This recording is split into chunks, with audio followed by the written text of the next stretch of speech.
Fala, galera! Beleza, beleza, beleza? Vamos para a segunda aula? Segunda aula do módulo 6 de estequiometria. Nós vamos falar sobre os casos gerais agora, né? Aqueles casos em que você precisa montar uma única regra de três, né? A situação é totalmente ideal, não tem excesso, né? Você não tem ainda a leitura de rendimentos diferentes, a pureza é total, entende? As reações são únicas, então é uma coisa assim bem fluida. Você tem que pegar a manha desses casos gerais para depois a gente entrar nos casos particulares, tudo bem? Então aqui, aula 2, módulo 6, está na tela, né? Aqui, casos gerais, certo? Vamos lá. Aqui, ó. Primeiro detalhe aqui é o seguinte, vamos dar uma revisada só na aula passada. Nesses casos gerais, nós vamos montar uma única regra de três, e essa regra de três, a primeira linha dela estará contido ali a proporção, né? Em mol, em massa, não sei, em volume, mas é a proporção. Então, eu montei a reação, eu balanceei a equação e a partir desse momento eu tenho uma proporção. Primeira linha usa essa proporção, segunda linha dado pedido, dado fornecido e é sucesso puro. Beleza? Aqui, ó. Você vai ter uma reação, né? Essa reação é representada por uma equação química, certo? Essa equação ela deve conter os coeficientes do balanceamento, beleza? Esse balanceamento ele vai expressar a proporção, os coeficientes eles expressam a proporção. Até agora, beleza, né? Até agora tudo ok aí, ó. Agora, dependendo da conveniência, então, conforme a conveniência, o que é a conveniência? São os dados do texto, os dados do exercício. Ele quer que você relacione esses componentes em número de moléculas, número de fórmulas, em número de átomos, em massa, em volume, em quantidade de matéria. Cabe a você ler o exercício e retirar esse tipo de informação, certo? Então, isso é como se fosse uma revisão da aula anterior. Então, olha só, eu peguei uma reação aqui, né, uma reação grande aí de oxidação, a prata aqui oxida, o nitrogênio aqui reduz parcialmente, tal. Aí, o balanceamento já está feito, graças a Deus, né? Proporção 3, 4, 3, 1, 2. Essa proporção ela pode ser convertida para o que você quiser, menos para volume, porque aqui não são gases, certo? A maioria, né? Então, assim, ó, se você pensar em número de átomos, ali no caso da prata, são 3 mols. O que são esses 3 mols? 6, são 3 mols, né? Então, 3 vezes 6 vezes 10 a 23. 1 mol é 6 vezes 10 a 23. Entendeu? Se você precisar, por exemplo, da informação 4 mols do HNO3 em massa, vai na tabela periódica, pega as massas molares, vai dar 63. 4 vezes 63. Entende? Se você precisar, de novo aqui, ó, do número de fórmulas dessa em 3 mols, é 3 vezes 6 vezes 10 a 23. 1 mol, lembra, número de Avogadro, né? Entendeu? Então aqui, ó, não, eu vou manter em mol. Aí é você, tá? Então, nesse tipo de exercício, ele pode pedir o X, pode pedir o Y, pode pedir o Z, pode pedir o W, tá? Então, os dados da proporção virão na primeira linha. É lógico que isso aqui é um caso extremado, né? Onde ele vai te perguntar 4 coisas diferentes, entendeu? Então, geralmente uma questão não vai pedir isso tudo. Mas a primeira linha sempre fixada a sua ideia na proporção. Agora, a segunda linha, com certeza, tinha um texto, né? Esse texto te forneceu esse dado, e aí você consegue encontrar qualquer outro dado dessa segunda linha. Não se esqueça disso. Sempre o que você vai encontrar vai estar na segunda linha. Beleza? Então, aqui, ó. Quando o dado e a pergunta estão em massa. Então, o exercício todo, dado pedido e fornecido em massa. Então, olha lá, ó. Calcular a massa de óxido cúprico obtida a partir de 2,54 gramas de cobre metálico. Então, a reação é essa e ela já está balanceada, certo? Esse é o que ele chama de óxido cúprico e esse é o que, né, a gente conhece como cobre. Cobre reagindo com oxigênio, dando esse óxido. Percebe que o exercício está todo em massa. Tudo, esse pequeno texto que você está vendo aí, ó, ele quer uma massa e te dá outra. Né? Então, você já sabe que a proporção entre os dois é de 2 para 2. Se você quiser simplificar essa proporção, 1 para 1, pode, tranquilamente, facilita as contas. Né? Ali, ó, agora vamos lá. A primeira linha da sua regra de 3 é a linha da proporção. Massa molar do cobre, 63,5. Massa molar do óxido de cobre, 79,5. Linha da proporção. Agora, você vai pegar o dado fornecido no texto, 2,54, colocar aqui debaixo, certo? E chamar aqui de x. Nesse caso, é uma regra de 3 que tudo está em massa, né? Então, mesmo que você cortar grama com grama, a resposta ainda vai sair em gramas. Esse x, que aqui vai dar 3,18, ele é a massa de óxido de cobre produzido numa situação de rendimento total, numa situação ideal. Percebe que se a questão toda estiver em massa, use a proporção, que é a primeira linha, já em massa, né? Facilita a sua vida. Por que primeiro achar em mol para depois achar em massa? Não faz sentido.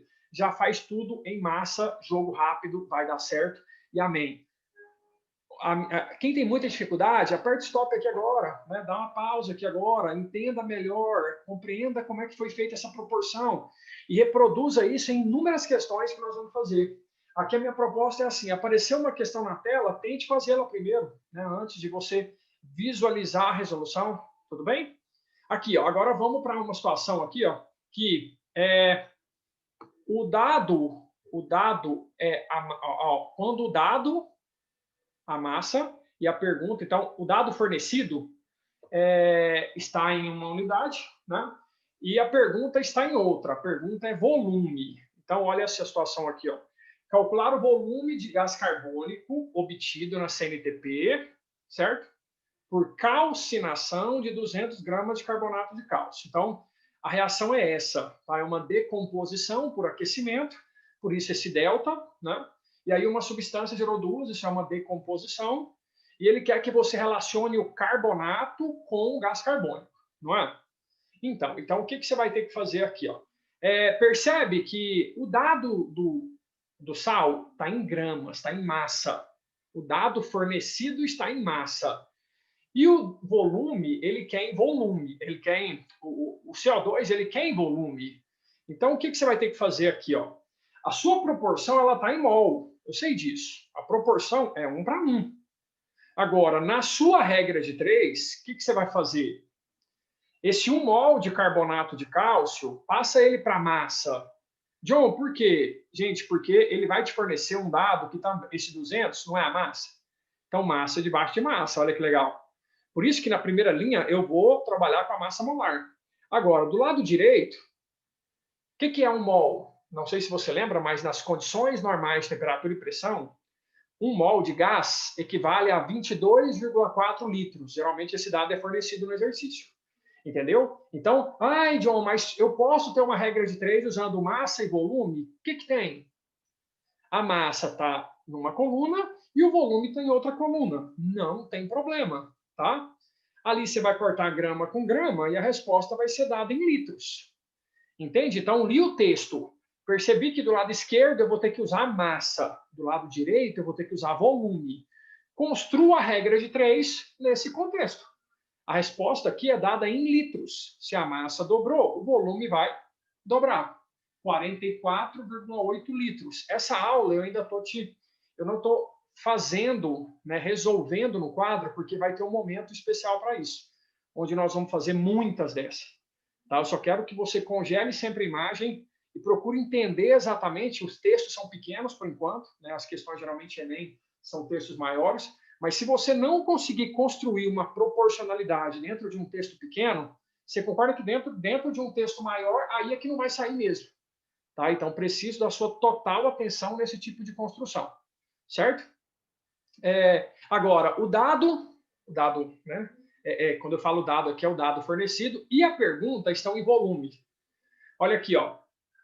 Um volume de 15 litros de hidrogênio, né, medidos nessas condições aí, ó, que isso não é CNTP, lembrando que CNTP a temperatura é 0 graus Celsius e a pressão é 1 atm, né, 760, mas aqui ele fala assim, ó, um volume de 15 litros de hidrogênio medido em determinada condição reage completamente com cloro, né, através dessa reação que você está vendo aqui. Ó. Ele quer saber qual é o volume de gás fluorídrico, de HCl, produzido nessa condição. Gente, você percebeu que é uma reação que envolve gases o tempo todo, certo? Se ela envolve gás o tempo todo, você pode aqui aplicar a lei de Gay-Lussac. O que é essa lei? Quando você lida com gases nas mesmas condições, e essa questão ela te deixa bem claro que ele é nas mesmas condições. A proporção que você está vendo ali no balanceamento, ela é a proporção volumétrica, ou seja, 1 para 1 para 2, 10 para 10 para 20, 30 para 30 para 60, entende? Essa proporção de 1 para 1 para 2, ela é também volumétrica nesse contexto, tá? Então, se ele fala, você percebeu ali, ó, que um volume do primeiro produz 2 volumes do produto. 1 para 2. Então, se ele te dá 15 litros de hidrogênio, você vai produzir o dobro de HCl. Então, se você parte de 15, você vai alcançar o quê? 30 litros de HCl. Então, esquece aqui de aplicar PV-NRT, aplicar 22,4, porque esse exercício nem está na CNTP. Esse dado que ele te forneceu nem precisava ser fornecido, nesse caso. A temperatura e a pressão não precisavam. Por quê? Porque já existe uma lei que rege isso aqui. Desde que sejam utilizadas as mesmas condições, a proporção do balanceamento, ela já é a proporção volumétrica para gases, certo? Ok? Olha essa outra. Aqui, o dado expresso em massa e o dado da pergunta em mol. Quantos mols de ácido clorídrico são necessários para produzir 23,4 gramas de cloreto de sódio? Então, olha só, aqui você tem uma reação entre um ácido e uma base, formando sal e água, não é assim? É uma reação ácido-base, tá? Ele relacionou no texto, você percebe que ele relacionou o ácido clorídrico com o produto. Então, as chavezinhas ali, ó, o HCl com o NaCl, certo? Então, o que nós temos aqui na proporção? 1 para 1. 1 para 1. Agora, na montagem da regra de 3, o que você vai fazer? O HCl mantém ele em mol, porque no texto ele está em mol, ele quer saber quantos mols, entende? O seu X vai estar ali de baixo. Agora, para o NaCl, ele quer saber o quê? Ele quer saber a massa. Ele quer saber a massa. Então, se ele quer saber a massa, do lado direito, use a massa molar. Olha aqui, ó. Do lado direito, já use a massa molar na primeira linha. A proporção é 1 para 1? É. Mas do lado esquerdo, mantenha em mol. E do lado direito, leve para massa. Porque aí você vai pôr o X ali, debaixo de mol, e vai colocar a massa fornecida debaixo de grama. Grama corta com grama, e a resposta fornecida vai ser dada em mol. Tá? Então, congele novamente isso aqui, né? Refaça esse exercício, procure compreender os detalhes, né, em questão. Tá? E qualquer coisa pode me perguntar quando for necessário. Beleza? Agora, quando o dado, né, é expresso em massa e a pergunta em número de partículas. Olha esse caso. Quantas moléculas de gás carbônico podem ser obtidas pela queima completa de 4,8 gramas de carbono puro? Então, a reação é essa. Quantas gramas de gás carbônico podem ser obtidas pela queima completa, não, quantas moléculas, né, de gás carbônico? Então, olha só, a proporção é de 1 para 1. Então, vamos para a regra de 3. Do lado esquerdo, você leva para grama. Por quê? Porque depois o dado que ele te forneceu está em grama. Já linka o texto com a proporção. Do lado direito, aparentemente, ele te perguntou o número de moléculas, não o número de mol de moléculas. Então, o que você faz? Aquele 1 mol ali, substitua ele pelo número de Avogadro, que é 6 vezes 10 a 23, ou 6,02 vezes 10 a 23. Certo? Porque você vai cortar grama com grama, entendeu? Ó, você vai cortar grama com grama, e aí você vai encontrar o X, que é o número de moléculas formadas de CO2 com um rendimento total. Cortou grama com grama, você entendeu, gente? Você não tem que montar muitas regras de 3, é sempre uma só. De forma que na mesma coluna a unidade seja a mesma para que elas possam ser simplificadas. Pronto, você encontrou o número de moléculas. Congelou de novo, entendeu, fotografou, reproduziu no papel, e aí nós vamos tocar o barco na próxima, já para a aula 3, que já entra nos casos especiais. Então, assim, esses casos gerais serão treinados? Sim, nos exercícios 860 e nas questões Enem. Por enquanto, eu vou tocando os exemplos feitos, já resolvidos, e depois a gente tira um tempo para pensar junto na resolução de cada questão. Combinado, gente? Beleza? Espero que estejam aproveitando. tá? Vai com calma, vai tranquilo, que cálculo estequiométrico é para você, viu? Eu te dou essa certeza, vai dar certo. Beijo, beijo, até a aula 3, até agorinha. Vamos lá, tchau!